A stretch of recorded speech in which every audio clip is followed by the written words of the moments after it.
He walked into the office wearing worn clothes, holding a folded document no one took seriously. But when he placed the deed on the desk, the millionaire froze, whispers died instantly, and everyone fell completely silent. Subscribe to the channel, leave your like, and comment where in the world you're watching from, because now I'm going to tell you everything. The man behind the giant desk did not stop laughing. The sound was not warm, it was sharp, like ice cracking. "And what can I do for you, young man?" Silas Blackwood asked, still smiling. He looked at the boy's old coat and the yellowing bruise on his cheek. "The kitchen sometimes gives leftover bread to the needy. You should go around back." Leo's stomach felt tight. The office was bigger than his whole apartment. He could smell the man's strong cologne. He made himself stand up straight, just like his grandmother had told him to do when he was scared. "I am not here for bread, Mr. Blackwood," Leo said. His voice was quiet but clear. "I am here to see you." The laughter stopped. Silas Blackwood leaned back in his big leather chair. He looked past Leo to the two people standing by the door, the tall chef Henry and the server Maria, who had brought the boy upstairs. His look told them to leave. They stepped back but did not close the door all the way. "You have my attention," Blackwood said. "For 1 minute." Leo walked forward. His shoes were quiet on the deep carpet. He reached into the inside pocket of his coat. He took out a single piece of paper, folded neatly in half. He placed it on the clean, empty surface of the mahogany desk. "I brought the deed," Leo said. Blackwood did not touch the paper. "The deed to what?" "To this building, and the land under it." Leo took a small breath. "It belongs to my family. My grandfather, Antonio Moretti, bought it a long time ago." For a few seconds, the only sound was the slow tick of a big clock on the wall. Silas Blackwood's face changed. The polite, cold smile melted away. His eyes, a bright blue, stared at the boy. Then he looked down at the paper. He picked it up. He unfolded it. He read it. His knuckles turned white where he held the edges. "This is not possible," he whispered. Then his voice grew louder. "Where did you get this?" "My grandmother kept it. She died last month," Leo said. The words hurt to say out loud. When her lawyer went through her things, he found it, with a will, a secret will from my grandfather. The will says everything goes to me. Blackwood stood up so fast his chair rolled back and hit the wall. Antonio had no heirs. He had nothing. "This paper is a fake." "It is not a fake," Leo said. He felt his heart beating in his ears. "You were his business partner. You promised to help him. He saved money for 20 years to buy this place. It was his dream. You used legal tricks to take it from him. My grandmother told me the whole story. He died heartbroken, but he was smart. He made a new will and hid it, and now I am here to take it back." Silas Blackwood slowly sat down again. He stared at the document. He was not looking at Leo anymore. He was reading every word, his eyes moving back and forth. The color had drained from his face. He looked like he had seen a ghost. From the doorway, Maria and Henry watched. Henry's big arms were crossed tight over his chest. Maria's hand was over her mouth. She saw the boy, so small and still, holding his ground. Blackwood's finger suddenly stabbed down at the bottom of the paper. He traced a line of very small, typed words. A slow, new smile spread across his face. It was not a nice smile. "You are right about one thing, boy," Blackwood said, his voice smooth again. "This paper is real, but you did not read all of it. No one ever reads the fine print." Leo's bravery wavered. "What fine print?" "Right here," Blackwood said, tapping the page. "It says the ownership is only final if the restaurant is a going concern. Do you know what that means?" Leo shook his head. "It means a working, successful business. This is not just a building. It is a restaurant. The paper says you have 30 days. Blackwood leaned forward, his eyes locked on Leo. "If the golden plate is closed, or if it fails, in the next 30 days, the building comes right back to me. All of this," he waved his hand around the rich room, "was just a little visit for you." Leo felt the room tilt. 30 days. "So you have a choice," Blackwood continued, his voice almost friendly.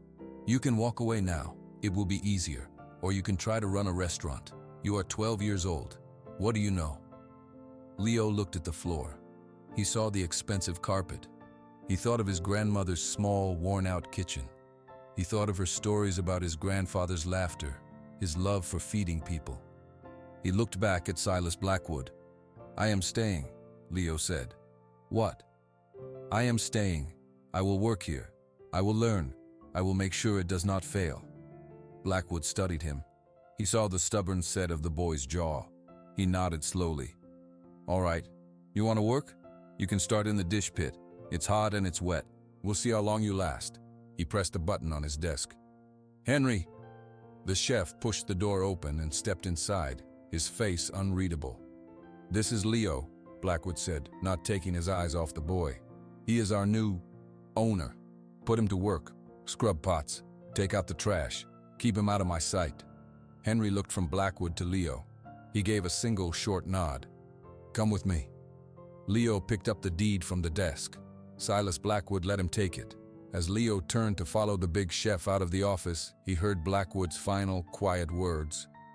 30 days. The dish pit was a world of steam and noise. Leo stood before a deep metal sink, hot water spraying from the faucet. A mountain of pots, pans, and dirty plates sat beside him on a rolling cart. His shirt was already damp. Henry the chef stood nearby, his large arms crossed. He did not smile. "The clean ones go on that rack. Let them air dry. Then you wipe them with a clean cloth. No spots." "Yes, sir," Leo said. He picked up a big pot. It was heavy and covered in sticky burnt sauce. Henry watched him struggle for a minute. "You do not have to do this," Henry said, his voice low. "You can leave. He wants you to leave." Leo scrubbed the pot with a brush. "I am staying. I have 30 days. 30 days to do what?" Henry asked. "To wash dishes? He will make the restaurant fail." "You heard him." "Then I will stop him," Leo said, but his voice was small under the clatter of the kitchen. Henry was quiet for a long moment. He looked at the boy's thin back, at the careful way he worked. "Your grandfather, Antonio, he washed dishes too. When he first came to this country, he said it taught him respect for the tools." Leo stopped at scrubbing. He looked up, water dripping from his wrists. "You knew him?" "I knew him," Henry said. He turned and picked up a knife, focusing on chopping onions. "He was my teacher, a long time ago." Before Leo could ask another question, a young cook with a worried face rushed up to Henry. "Chef, the delivery is not here." Henry checked the big clock on the wall. "It is late. Call them." "I did. The phone just rings and rings." Henry put down his knife. He wiped his hands on his apron. His eyes went to the walk-in refrigerator. He opened the heavy door and looked inside. He closed it. His face was grim. "We have enough for tonight, maybe," Henry said. "But not for tomorrow. We need the fish. We need the beef." Leo watched, the pot forgotten in his hands. He saw the real worry on Henry's face. This was not about dirty dishes. In his office, Silas Blackwood made a phone call. His voice was pleasant. "Frank, it's Silas. Listen, about your deliveries to the Golden Plate. Yes, I know the contract. Consider it paused. Indefinitely. Send me the cancellation fee invoice. I'll pay it today." He listened for a moment. "No, it's a management decision. A new direction. You'll be paid in full for the trouble. Just stop the trucks." He hung up. He made 2 more calls, to the produce supplier and the bakery. The message was the same. He sat back, a neat file folder on his desk. He opened it. Inside was a typed letter. He read it over and smiled. It was a complaint to the city health department, full of ugly lies about conditions in the kitchen. He would mail it tomorrow. Later that night, the last customer was gone. Leo's hands were raw and wrinkled from the water. Maria came into the kitchen tying her apron. Her shift was just starting for cleanup. She saw Leo trying to lift a full bag of trash. "Whoa, pequeño, let me help." She took one side. Together they carried it to the back door. "Thank you," Leo said. Maria looked at him. She saw the tired shadows under his eyes. "You look like you ran a marathon, in the rain."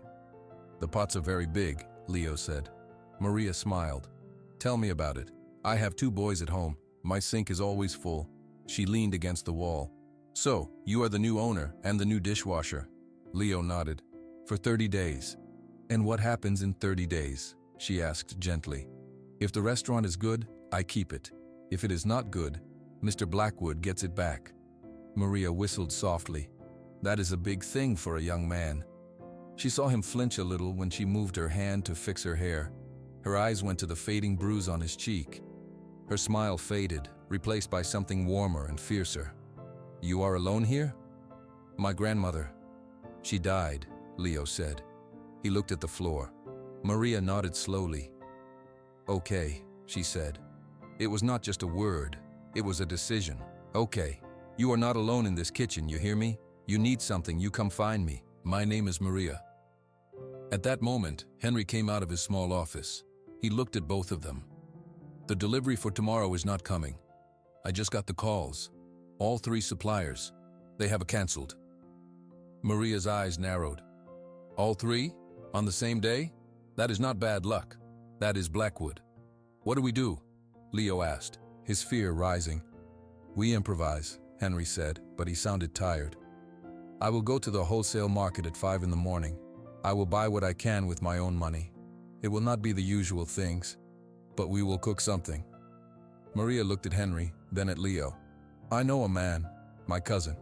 He has a truck. He brings vegetables from Indiana.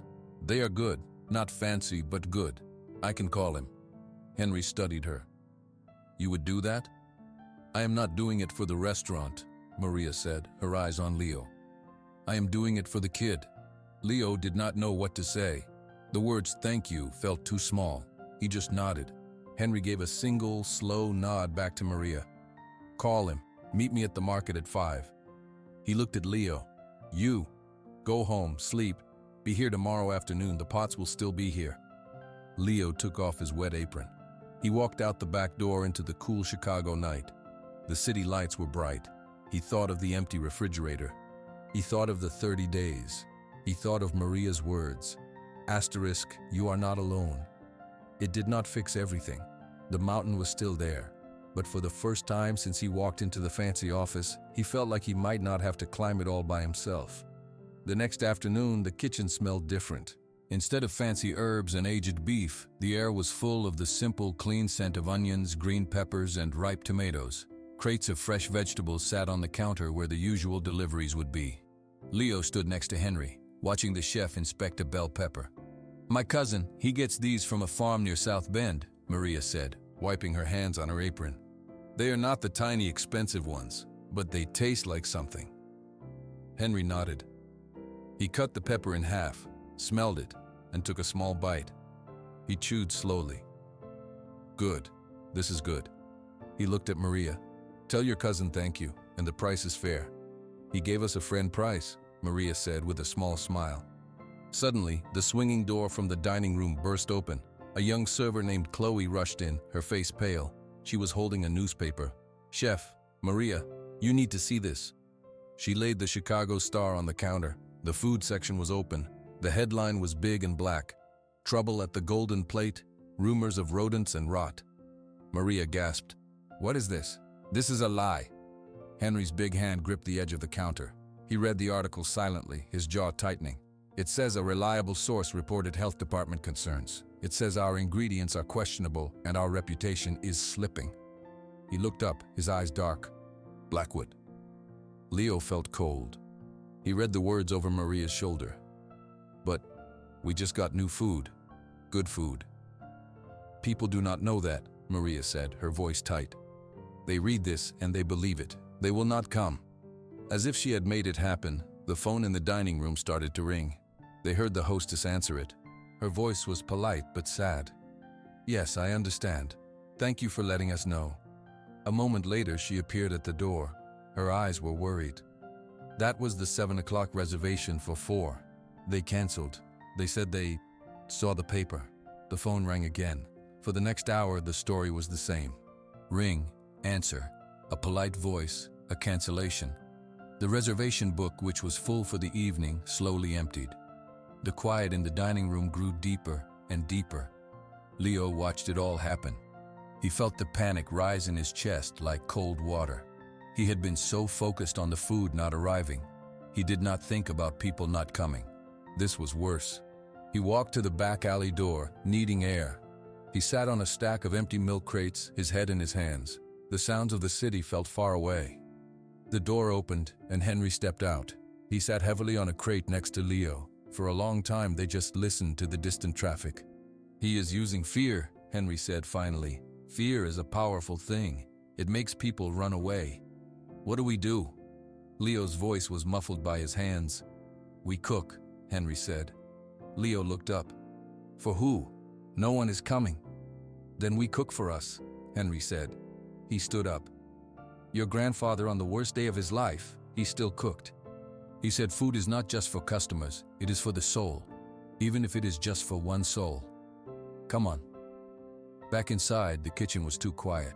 The other cooks and prep helpers stood around, unsure what to do. Maria was on the phone in the corner, her voice firm. No, Miguel, I will be late tonight. Yes, Tia Rosa is there. Do your homework. She hung up and saw everyone waiting. Henry clapped his big hands once. The sound echoed. Listen, we have food. We have a clean kitchen. We have time. We are going to make the special tonight. But we are not making it for the dining room. We are making it for this room. For us. For everyone who worked to get these vegetables here. Do your homework. She hung up and saw everyone waiting. Henry clapped his big hands once. The sound echoed. Listen, we have food. We have a clean kitchen. We have time. We are going to make the special tonight. But we are not making it for the dining room. We are making it for this room. For us. For everyone who worked to get these vegetables here. We are going to eat together. He pointed to the vegetables. Leo, you will chop the onions. Maria, make the salad. Javier, start the pasta water. Move. The kitchen came back to life. This time the energy was different. It was not the frantic rush for customers. It was slower, more focused. Leo chopped onions, tears streaming down his face from the "We are going to eat together." He pointed to the vegetables. Leo, you will chop the onions. Maria, make the salad. Javier, start the pasta water. Move. The kitchen came back to life. This time, the energy was different. It was not the frantic rush for customers. It was slower, more focused. Leo chopped onions, tears streaming down his face from their smell. Maria sang a soft song in Spanish as she washed lettuce. Henry made a simple sauce. He talked as he worked, not to anyone, just to the food. You take the good smell. Maria sang a soft song in Spanish as she washed lettuce. Henry made a simple sauce. He talked as he worked, not to anyone, just to the food. You take the good tomato. You respect it. You cook it slow. You let it become what it wants to be. They all worked until a huge pot of pasta and a deep pan of rich red sauce were ready. The tomato, you respect it. You cook it slow. You let it become what it wants to be. They all worked until a huge pot of pasta and a deep pan of rich red sauce were ready. His cheek now a faint yellow shadow. He started filling the sink with hot, soapy water. The silence was heavy. Maria was already there, wiping down the already clean countertops. She watched him for a moment. You do not have to do the dishes first thing, you know. We have a machine for the plates. I do not mind, Leo said. He scrubbed a large mixing bowl. It gives me something to do. Something to do with your hands, so you do not have to think, Maria said, not looking at him. She wrung out her cloth. I do the same thing. When my mind is too loud, I clean. Leo did not answer. He kept scrubbing. My son Miguel, Maria said suddenly. He is 8. He gets a look sometimes, when kids at school say things, when he feels alone in a crowded room. He gets the same look you have right now. Leo stopped scrubbing. He looked at the soapy water. I am not a little kid. I did not say you were, Maria said gently. I am saying I recognize the look. It is the look of someone who thinks they have to carry everything by themselves. At that moment, Henry walked in. He moved slowly, like a man carrying a weight. He went straight to the big stove and turned on a burner. He placed a small pot of water on it. He did not speak. The quiet stretched. Finally, Henry spoke, his back to them. The newspaper story. It is my fault. Leo and Maria both looked up. Not the story, Henry corrected himself, but why he could do it. 20 years ago, when Silas Blackwood took this place from Antonio, I was here. I saw it happen.